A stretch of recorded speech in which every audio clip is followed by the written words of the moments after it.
Hello and welcome back to another episode of Top Cattle Sales. I'm your host, Kyle Dykes, and it certainly is good to get some more content out here. Today we got a great guest on the show. Tyler Diffey is on, and he's kind of been our point of contact over in the Southeast region, specifically Mississippi, and it's great to have him on. Tyler, how are you today? Oh, good. Just waiting to see what this crazy weather's going to do. Seems like we can't catch a break. It's been 85 the last few weeks, and then last weekend it got down to the 30s and looks to be 65, 70 right now, and then we're expecting, low 20s the rest of the week. So not very good, not very consistent weather we've been having lately. Right. I saw just scrolling social media like we all do. I saw a funny deal. It said, "Man, this weather's like the Powerball numbers," and that got me chuckling pretty good because it has been up, down, up, down, up, down, and just so random. It's not even funny. And so hopefully we start to see some more consistency come into the picture Yeah, here it's in the like near like future. a bad roller coaster, and then it breaks at the top, and it sits on 85 for a while in the middle of winter. Just ryegrass is growing here, That's shockingly. good. That's You know the only positive. that no kidding. Well, that's the good part about that ryegrass. It is pretty darn resilient. A friend of mine always joked, "Man, you can grow that stuff on the back of your hand," and that's almost true. But it's good to hear that it's growing. I know it. Last year we had a little bit of a late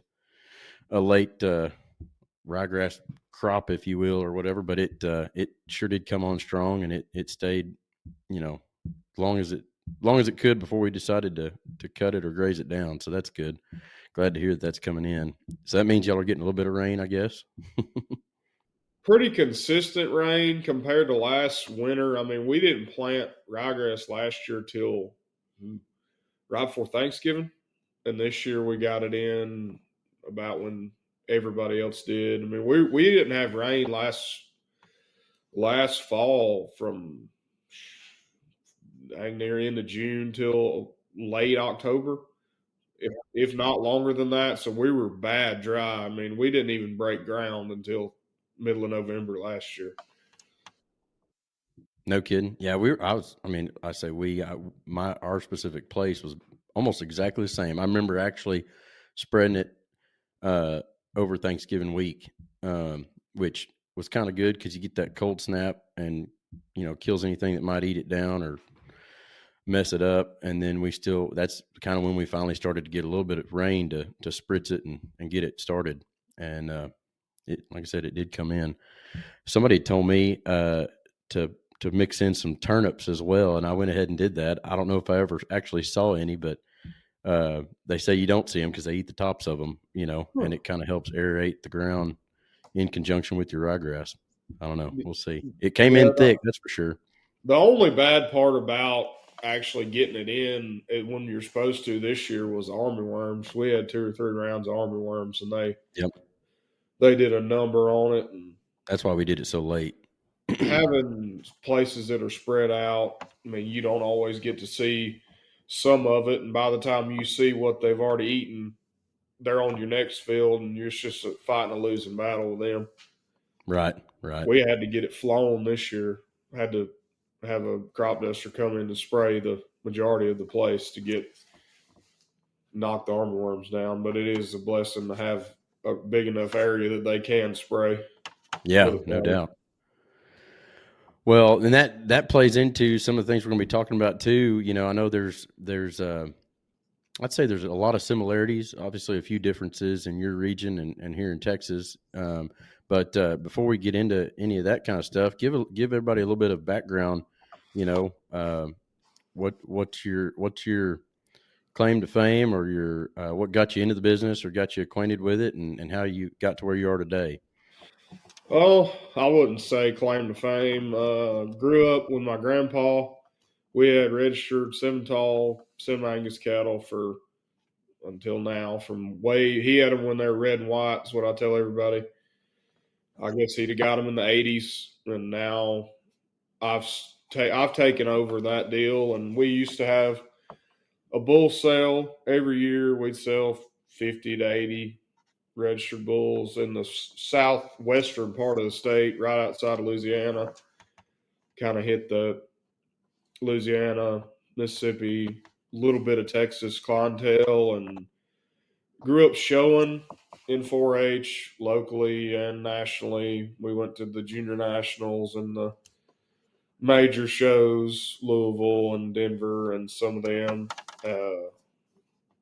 Got a degree from Kansas State, which is probably a crime to say on a Texas-based podcast, but Nah, it's a nationwide what we're going for we anyway. Did that. Got an animal science production management degree. Then I decided that I wasn't tired of school yet. Went and got my auctioneer's license. So said I was done with school after junior college. Ended up going to senior college, then going back to get my auctioneer's license, trying to, get more into the marketing. I've always had a passion for the marketing side. I've like the putting on sales and the behind the scenes of production sales has always been I would say passion. And then working firsthand with some local stockyards, just as I wouldn't necessarily say day labor. Well, I guess day labor is probably the easiest way. Just helping put on the sale, the sorting and the pinning and all that, just to learn the ins and outs of all the facets of it, besides just the registered side. Because I mean, as time goes on, unless you have, I would say, unless your operations like grandfathered in, you're going to see more and more commercial based operations, just registration fees and AI and all that. I mean, the money adds up. So I wanted to be able to, if I was going to be more on the marketing side, have more of a well rounded knowledge of all facets of the marketing. So I still do a little bit of that, raise some show cattle to sell to juniors, and we try to sell a couple bulls every year, not as many, just involved in a little bit of everything. Really, it's sometimes it gets way too much. I mean, the last month we've been gone since the first of the year. The first of the year, actually, I left home on the 27th of December, and I think I've been home 7 days, 7 nights since then, between Cattleman's Congress, Dixie National Junior Show and Open Show, and then Fort Worth, and then leaving tomorrow, going to Perry, Georgia for their big junior show. So I'd So you're still all be. over the place. You're not just in Mississippi. You are Uh, truly a good way to take a temperature on the southeast because you're all across it, aren't you, huh? yeah, and I'm going to be relocating next fall to northwest Alabama, Okay, uh, permanently permanently. Yes. because you're getting married, Yep. right? That's awesome. I'm not sure Congratulations. she's as lucky as I am, but I'm You got the definitely, better end of the bargain. yeah, I'd say I'm getting the better end of that deal. Yeah, her family owns C&B Farm Plus Outdoors. It's a big equipment, cattle equipment, chutes and panels, Yeah, and they own and operate that and run a couple hundred cows and have chicken houses. And I remember we talked about that because you said somehow they cracked the code or oh man, they've uh, got the marketing hit the deal cheat code figured on out. the marketing deal on Facebook because I see them all the way over here on my algorithm, even Yeah, in if Texas. you mention it, it's going to be on your Facebook or your Instagram pretty Yeah, quick. yeah, And if we could get that deal figured out for top cattle sales, we would be worldwide in a yeah. hurry. No doubt, no doubt. Well, we'll give them their plug. Maybe the Universal be Yeah, good to TCS as well. yeah, it would. Well, that's good. Well, so you're well traveled. You're plugged in obviously to the commercial thing, and we got the auctioneering uh, industry in common. That's kind of a little bit of my background and where I started out and still am. And you're doing that. And it's funny, I can resonate with um, not just a whole lot, but just a short stint in college. I worked at a local um, livestock barn there, and quickly realized there were some other ways that I could probably try and get some experience. But boy, it was nice to see kind of the ins and outs of it on the background, and there's a lot more to it than just running them through the ring and being there in the seat on sale day. So I can imagine that has really played into a lot of your experience too there. Yeah, that I know the people that own the barn, or have heard of the people that own the barn that I worked at all through junior college and most of senior college, and still go help at when I'm home. And I remember growing up as a child going to the local barn and just seeing, like, I was eating up with just going in the auctioneer and seeing all the cattle, and I went and started helping them. And you know, I hate to say it, but I left and came back a few times. Thought I was going to be, because I used in junior college I was doing a bunch of trucking, Yeah, uh, custom trucking. Did a bunch of export trucking down to Miami and a bunch to South Texas, the Brahmins and stuff, going out of the country, and goats and sheep and whatever else sure. needed to go. So I thought that was going to be my new deal. So I kind of left the stockyard and just did custom hauling for a while, and I quickly realized that that's not the best way to make a living, running yourself in the ground and your equipment and trucks and trailers and tires. And so I moseyed on back, and it's like an itch, a bad itch. It goes away, but then it comes back, and I guess it's kind of gotten in my In your blood blood, now.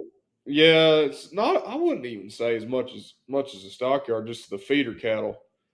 right? That's what's gotten in, like, the whole facet of the industry, the feeder cattle deal. That's Yeah, just kind of become absolutely.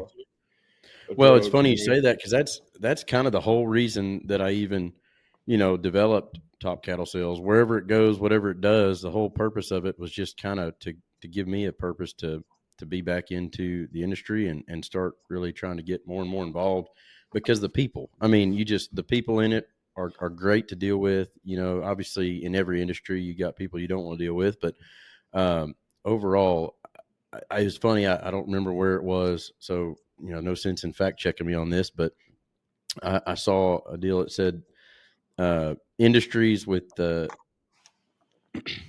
highest degree of happiness, or however you want to word that, the happiest happy people, industries with the happiest workers, I guess, and it was farmers. Yeah, And now some would argue that, obviously, depends on the but day for sure. depends on the day, depends on the weather, depends on what part of the industry you're in, but overall, that rings true to me. I think about my grandpa or my in laws, my wife's grandpa, and other people I know in the industry, and they just always were just in a good mood and good, happy people and honest people and hardworking and enjoyed what they did. Because you're outdoors and you're tending to God's creatures as well, and so that's pretty neat. Neat way to make a living, and it's good people to be around. So it's natural that you want to kind of gravitate towards that industry. So and then furthermore, I guess on top of raising them and selling and being a part of the sales side, you tell us a little bit about your company as well. Don't You've got a marketing company, Yeah, well, it really all runs together. So I actually own right? a genetics firm. It's a company, but it's more of a, I fill nitrogen tanks, like semen tanks in 3 states, and I sell semen and supplies and consult with farmers and ranchers. Try to help them. Well, first figure out what their goals are. Sure. If they're going to AI, they've got some kind of goal, because you're not just going to AI because I mean, you have to have. You're Yeah, trying to be a purpose progressive. in mind. Yeah, Yep. you're trying to be progressive with it, and find out where they're trying to go, and then find out what bulls would work, whether they're just breeding a good bull to commercial cows, or whether they're trying to raise their next herd sire in whatever breed, or raise good replacement females, whether it be Angus or Red Angus or Hereford or Simmental, and just helping them be progressive. And then within that same consultation marketing side of it, take a bunch of sale pictures and videos, and then do just some, I wouldn't say trading, but market cattle for people that they've raised, or they're just help be more eyes on sets of cattle for people. Yeah, And within that same deal, have people, there's a family here that I've known forever that I'll help, find their show calves, or, help pick out a herd bull. And we've actually got some partnership deals going now. So it's just people, I have people ask, like, what do I do, like, for a living? And it's a little bit of yeah, it's hard to say one thing, but it all leads sure. back to the cattle industry. Yeah. And that's the Well, it's easiest way such to a put it. multifaceted business, and I think it all goes hand in hand, as much as, you've got what some people would say show people, and you got commercial people and registered people. I tend, when I worked for an association, you kind of tend to try and kind of steer away from classifying each and every person that you're working with, because at the end of the day, we're all, I think actually more so lately than ever, we've all kind of realized we're in this with a common goal in mind, and a common idea of wanting to educate the general public, who, we're constantly, as some of the uh, bigger spokesmen in the industry have said, ultimately, we want to try and relay the good, and explain, I guess, the not so good things, the hard facts of the industry, if it comes to death loss or disease or outbreaks, things of that nature, you want to try and educate people on that. And so I think all of that comes into play, whether you're showing and winning the grand champion, or whether you got last place at a major, or if you're actually raising, 1,000 head operation, you're still constantly trying to educate that in customer, which ultimately is the person buying retail beef at the store. And so I think it all comes together for that purpose. And so that's great. That's neat to hear that you kind of have a little bit of a hand in multiple different pieces of it. And I know several other guys that are like that. And it's just cool to hear, because there's no shortage of people that you get to run into at each and every type of event that you're at, whether it's a show, whether it's a sale, whether it's, just in the pasture. So that's cool. Yeah, and back to what you said, especially nowadays, it's so. I mean, just for example, say you post a video on TikTok or Facebook or somewhere, of somebody roping a calf, trying to doctor it, and it Right. ends up on somebody's algorithm that has no idea what you're trying to do. Yeah.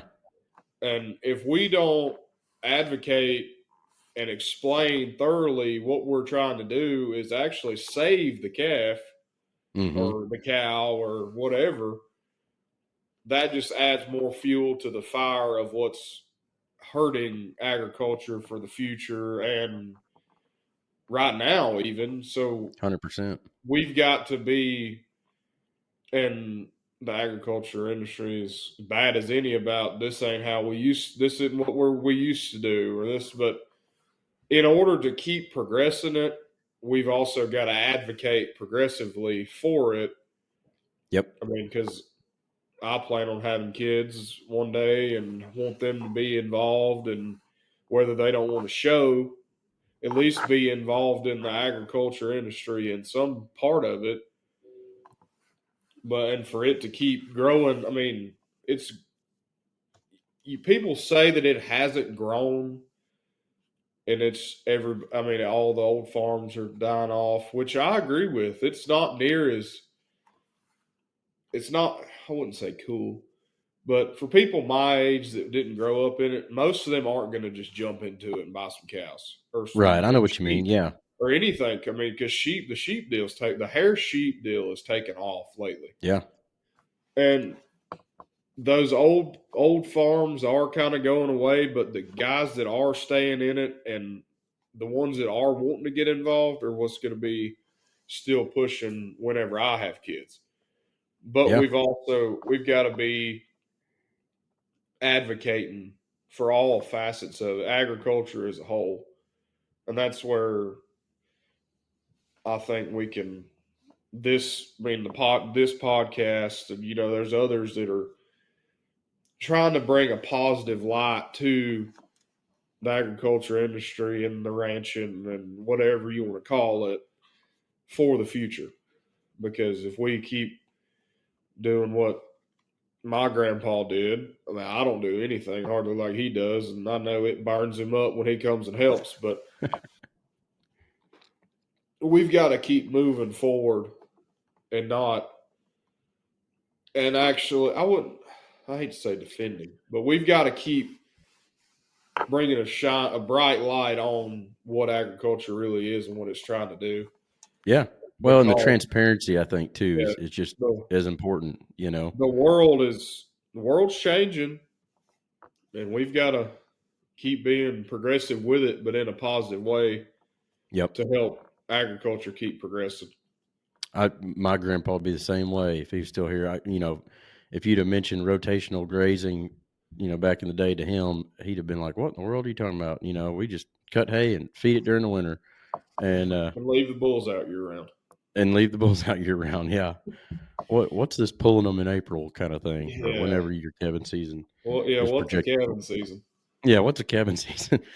But no, I mean, we definitely have come a long way in that aspect. But in the same front, there's always something to overcome, something to think about, and something to make more efficient, in any way possible. And that's another thing too. Just a short plug. I was sitting here thumbing through the Cattleman magazine. I don't know what y'all's local one is, but every state or most states have their own, Cattlemen's Association on top of having a national one, which I want to get back to. You mentioned CattleCon shortly ago, but just even getting involved from that standpoint, or even at the very least becoming a member and seeing some of the new technology and the new things that come out in articles. There's some great articles in TSCRA's magazine this month and previous months that you can always learn something in, and that's the biggest thing is just not trying to just stay in your own shell on your own ranch and trying to progress and see what other people are doing and take the good and use it and learn from the bad, And being willing to learn, I think, is a big thing. Yep. Because I know 100%. I would say my generation, people around, and I'm only 24, so I'm still kind of wet behind the ears. But Young buck. yeah, people that I mean, I can remember growing up showing with people that were as narrow minded as you could get. If it Yeah. wasn't what they wanted to do, even if if they were trying to cross a river and there was a bridge right beside them, but it wasn't what they wanted to do, they're going to take the boat and go around. Yeah. I mean, there's always, even if it's not always the easiest way to use then, say you come upon a different situation later and you read that, like you said, read an article about it, you'll remember, hey, I read that. This is what you're maybe not supposed to do, but this is an easy way to go about fixing this problem. Sure. Yeah. And I Some mean, kind of a solution. Yeah. even the like the YouTube videos that are out now. I mean, you've Oh got man. people that are trying to be educational and entertaining, and they're doing a At the great same job time. of it. But it's all for the same goals: teaching people something that they didn't know, Yeah. advocating for agriculture, and still being entertaining with it. And I'll relate it to college. I mean, college classes become very repetitive after a while. Right. And people, I mean, I didn't learn, I'm not a book learner, I guess, in that sense. Like, I'm not a, you're not going to be able to tell me something on how to do it. You're going to have to show me how. And Right. like the videos and the articles and with the pictures and all that, like they're trying to show the people what to do, not just tell them. And that Yeah. I think it's great. And it's I think it's great too. It's there's one that comes to mind. He's down in I call it God's country because it's where I went to school, A&M, Bryan College Station. But Dr. Hannes, he's actually a horse veterinarian, but he's also a cattleman. And whether people agree with the real intensive rotational, regenerative ranching type mindset that he really practices down there, you can't argue with some of the results he's gotten. And he's shared a lot of that stuff on YouTube and built a crazy awesome following off of it as well. And I mean, shoot, I hadn't fully dived into that stuff, that type of operation, but we've implemented a few things that I feel like, that I felt like would work on our place. And, you know, by golly, it actually took, and it just, anything you can do to help kind of alleviate the the input cost or help your efficiency and things of that nature, um, you know, is all good in my opinion. And it's pretty neat to see some of those guys that do kind of garner that following and do the right thing with it. There's definitely some really good advocates out there in the industry, and it's nice to see. And just having that sort of technology and that way to deliver it to people, so much different than it was, you oh know, yeah, and like even and I'll name drop them, the Bar 7 people from Texas that uh-huh. make the YouTube videos. They came and spoke at our Young Farmers deal last year, just about Yeah. how they try to advocate and how they're Yeah. using you. Like we've got to have more of that side of Absolutely. the, because I mean, their following is massive for what they're doing. Yeah. And That's they're, that's like Tucker Brown, Ari Brown, and oh yeah, registered R.A. ranching and all his Tucker stuff did going. I mean, Tucker's he's doing deal, and amazing things. he's got a huge following. Yep. And I hate to even put it. I mean, you've got not as much on the ranching side, but you've got Dale Brisby. Yeah. That guy, he's got a huge following, but it's always trying to be It's more it's of a it's a advocating. comical approach or comical way of Yeah. educating people in some way, shape, or form. Obviously, a lot of his stuff is funny too, but there's some good takeaways from it. And being the fact that he's obviously in it, um, whether it's him in character or out of character, you know, It's still agriculture. it's agriculture, and he's actually been in it, and so just trying. I think we've made leaps and bounds as far as that stuff goes in recent Oh, in the years. last, yeah, exactly, and it's only going to get better. Yeah, This, I mean, it really is an exciting industry to be in right now, and to look towards. So, all that to say, what have you seen kind of over in y'all's part of the country? I mean, are there things that y'all are trying to do differently, or do you notice, here in Texas, I feel like right now with this cattle market, you can put them out on the street corner right now, and they're bringing insane prices. Are y'all feeling that in the same way in y'all's territory or in other parts of the country that you're I marketing cattle? think, right now, from what I've seen and noticed, back in the fall, we were having a lot of cow sellouts. Mm-hmm. It's like when we had the big push a few years ago, people were selling out and selling out and selling out. But as of lately, we're having a bunch of cows being bought back. Um, Really? I think people jumped the gun maybe on the selling out. Uh, there's a talk of the herd shortage, the national herd count being down, which is very true. So I think people got kind of nervous that we were going to run out. So maybe last fall we were pushing, or not we, but they were pushing hard to get rid of, the older cows, Mm-hmm. the cows that didn't necessarily have a calf when they should have. But Yeah. if you sell everything and don't reinvest that in, I mean, selling your old cows and buying, even if you're not buying replacement heifers, buying 4 and 5 year old cows that are going to have you five more calves, that's Mm-hmm. more. I mean, you're getting a return on that investment tenfold compared to just selling all your cows at once and having that money then. Right. I mean, Yeah, buy you're fewer breads or something that's already yeah something. proven itself to be productive or something that way. No, I And think I that's a think, good point. and that being said, over the last 4 or 5 years, I've seen an increase in buying better bulls. Yeah. I think, and I hate to put the Southeast out there, but we have gotten a reputation probably and since I've been around for buying, just a bull. And then when they take their calves to market, their calves don't bring what number one should bring. Which Right. all I mean, Which I think there's a lot of places guilty of that, not just that territory, but I yeah, know I know and exactly what you mean. they they got to have a bull, got to have a bull.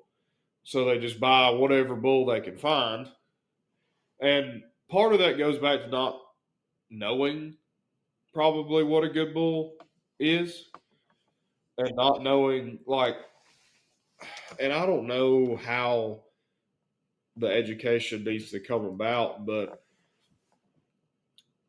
there's there's a difference in just having cows and knowing about cows. Because I mean, if you've got your cows are built like this, and you buy a bull that's built very similar to your cows, maybe he's framier, not near as stout, and doesn't have I mean, as much true muscle and dimension and shape to him. If you breed him to the cows that are built like him, the calves they're gonna reflect that.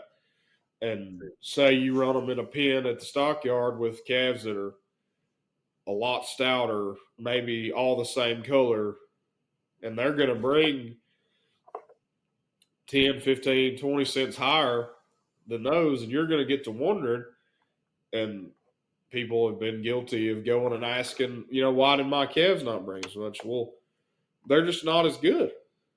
But so that being said, people are catching on now and they're going out and buying instead of a $2,500 bull, which there's not many of those left because it costs so much to raise bulls. They're going to go and buy a five, six, $7,000 bull and get better calves, get better prices at the market, more uniform calf crop, and so that being the people that are staying in are becoming a lot more progressive and a lot more. Maybe they're implementing a better health program on their cows and worming. I mean, that's a big thing, and that's big everywhere. But I think I think a good way to summarize kind of what you mentioned there in that last topic was just being intentional. People just working to be a lot more intentional about your decisions around the ranch and around your operation. Um, I mean, I bought a set of cows, just so happened to be off of a sale of a place in the real estate side of things, that I'm involved in. Had the opportunity to purchase a set of cows, and I had previously bought a really nice, you know, good, real nice set of cows that were producing calves that were just thick and pressing the scales, and they really matched up great with the little horned Hereford bull that we had out there, and um, ended up, buying this other set of cows, and I won't discriminate against breed or whatnot. They just happen to be more of a smaller type frame, and kind of finer boned and whatnot. And it was interesting to see whatever they'd been bred to, because they started calving when I got them, and just the difference in those cattle and the calves that they were producing, um, based on what I'd been told. They were bred back to a Cabanese bull or something of that nature, because there were several heifers in the mix. And the thought process on that was, I took every single one of those calves off, even the heifers. There were some nice looking heifers in the group too.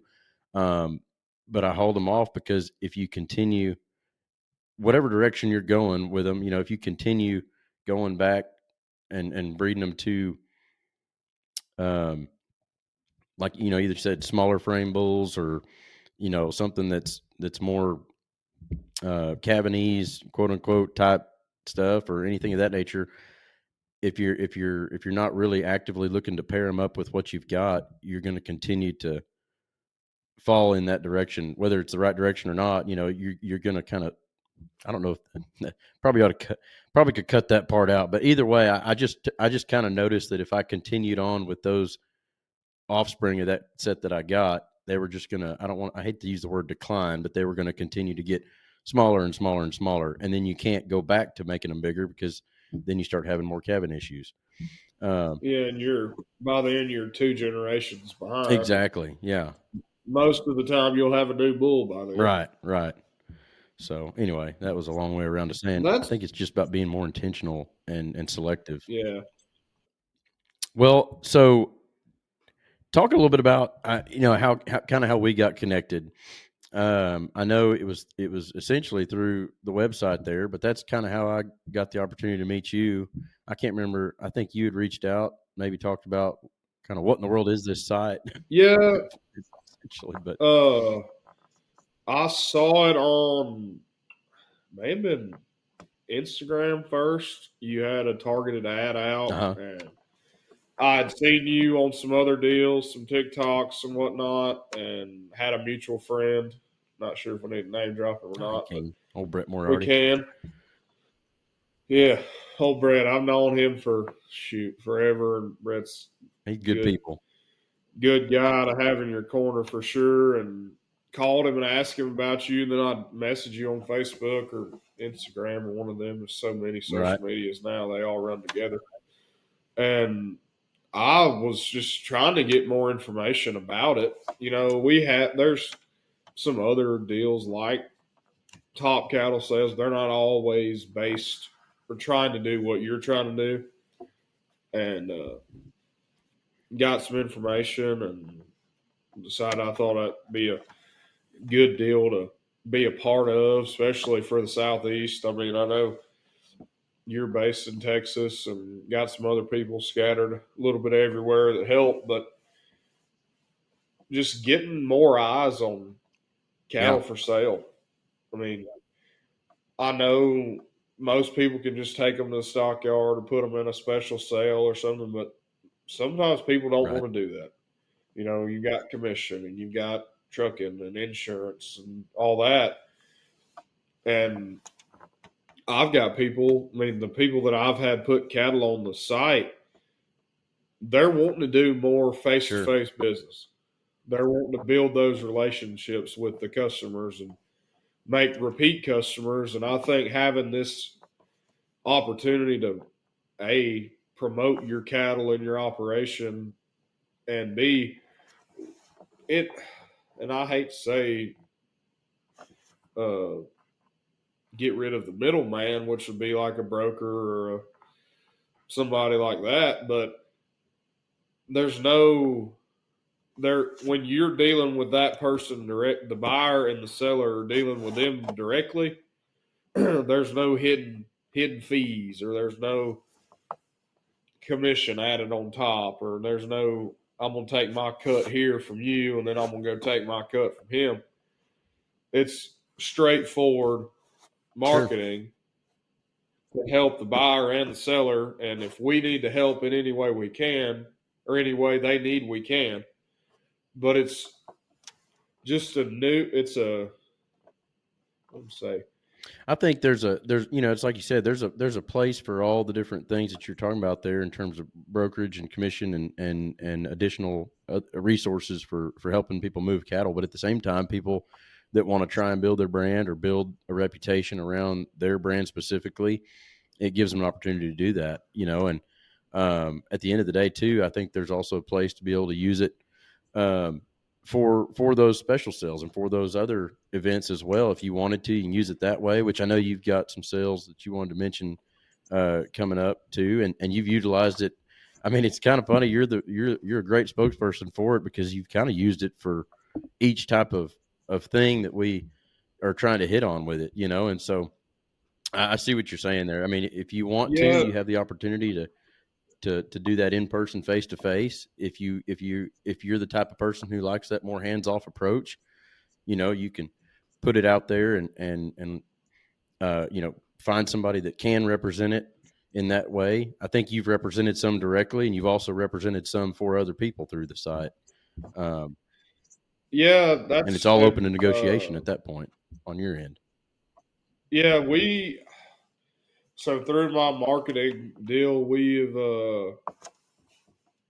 actually repped a set of crossbred Santa Gertrudis Hereford cross heifers, which were, I thought, an outstanding set of heifers for, if you wanted to make receps or just good set of cows to put. I mean, for years to come, if you put a black bull on them or even put a Hereford bull back on them and make some more red baldies, I mean, the replacement females off them would be worth oodles of money. So, and he ended up. I mean, we put him on there and had a little bit of traction with them. Probably marketed those the wrong time of year for replacement females. It was still hot. They were younger. We've actually been doing some changing around on that operation and trying to get them some fall calvers. So maybe next, actually, be like next spring after he gets them all, he's going to sell the most of them as breads. So the work's done there on that set.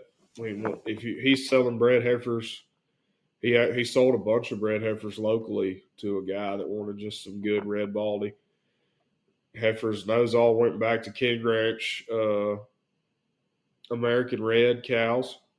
I'm trying to think. Then we got actually met a guy that's a semen customer of mine that had some Angus bulls in a sale in Tennessee, and he called and we were talking, and I mentioned putting the link for the catalog and some of the sale pictures on the site, to get some extra eyes on the bulls for the bull sale. So he did that, and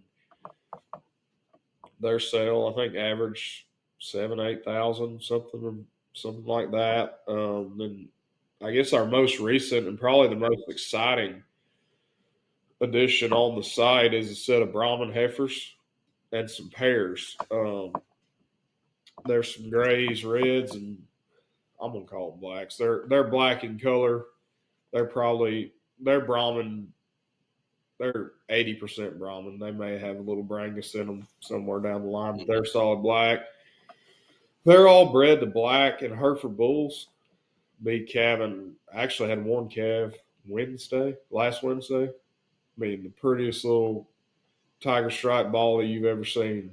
So that's what I called them, a tiger stripe starter pack, because the one that calved was a gray and she had a tiger stripe bought with a solid white face on her, and the rest of them will be calving here directly behind her. Then there's, I think it was 18 heifers and the rest were pairs, and there were some steer calves and heifer calves on them. And those cows that have already calved should be bred back to Sim Angus bulls, which still, I mean, Simbra crosses they're just as hot as anything going for any region really. So and I think those cattle can work anywhere, Florida, Louisiana, Texas. They would really, I mean, they'd work good anywhere south of 20. That's what I'll say. I mean, they're meant for the southeast for sure. Those cattle being able to go anywhere, you and I've talked about in the past. Obviously it's nothing new to be able to move cattle across state lines and all across the country, but I think now more than ever, logistics have become a little more at our fingertips and being able to make that happen. If you wanted to get a set of cattle like that in that part of the country and moved over here or moved to Florida, like you're talking about, there's plenty of ways to do that, and I think it's a lot simpler than it has been in the past. We know enough people that we could get cattle sent wherever, uh, whether they need a pot or a gooseneck, a ground load, insured truckers that are wanting to work and reputable because that's another thing that we're not going to get on that soapbox, but having truckers that you can rely on to get your cattle there safely and not haggle you on prices and all that. I mean, I think we've gotten away from most of that in the last few years. I mean, rates got so high that only the ones that were sure enough about it have stuck through it, and those that are still in it, we're pretty solid on that end now. Yeah. Well, and you said you got a bull sale coming up that you got. Yeah. Was it a red? You said a red Angus? Red Angus. I've got some dear friends that I've helped, with shows and known them forever through showing and done some other stuff with them. Sand Ridge Land and Cattle. They've actually got two ranches. One's in Perkins, Oklahoma, and one is in Forest, Mississippi. Okay. Their annual bull sale is March the 20th, which is a Thursday, and it'll be hosted there in Perkins, which is just south of Stillwater, Oklahoma. They're going to have 70 bulls and 30 females, registered Red Angus. Be some of the best bulls you can find that will work anywhere. And they'll have trucks going north, south, east, and west. The grand champion pen of bulls from the Cattleman's Congress, some of its members will be in that sale. They'll have bred females and you can call age advantage bulls, 2-year-old bulls. Then they'll have some, 18, 19-month-old bulls as well. They'll be ready to go. And once again, what was the date and the ranch on that March again? Just 20th. to recap for everybody.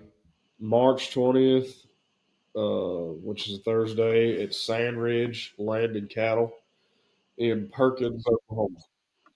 Well, good. That's awesome.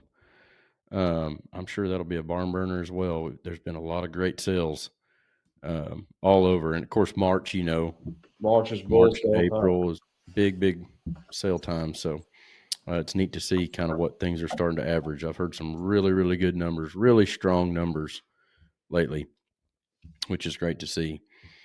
Well, Tyler, man, I appreciate all the input and all the, thoughts and ideas and topics that we've gotten to go through today. I do a lot more rambling, it seems, when it comes to things, but I really appreciate your knowledge and input that you've learned from all your experiences and even just getting to participate and getting to know you through the website there. I'm glad we connected, and I hope things continue to go well through the Southeast. I hope we get a little more consistent rainfall here in the near future. But maybe stay about 65 degrees instead of 85 and 25. Yeah, exactly. Nice. Definitely be good for the cattle health. Right, no doubt. Yeah, no, I enjoyed it. I've never done anything like this. I've had, seems like through college and auctioneering and all that, we've had to do videos and stuff, but it's different knowing you're being recorded versus just doing like a FaceTime or something. But I've always been bad about rambling, and I know when I get off on some kind of topic that I'm actually passionate about, that I'll just get to 100%. Well, and that's the thing. That's the best part about the podcast thing is finding people that are passionate about it and talking about things that they enjoy. It makes it a lot easier to talk about, and so I think it's just a fun and neat way to talk about the industry that we love and hold dear. So, man, look forward to many more, and keep us posted, and we'll stay tuned on things happening over your way. Appreciate you being on the show. Oh, yeah. Thank you for having me. You bet. That was episode 4 of the Top Cattle Sales Podcast. We do appreciate you tuning in. Hope you found this episode to be enjoyable and entertaining. And once again, thank you for listening, and we'll see you right here next time on Top Cattle Sales.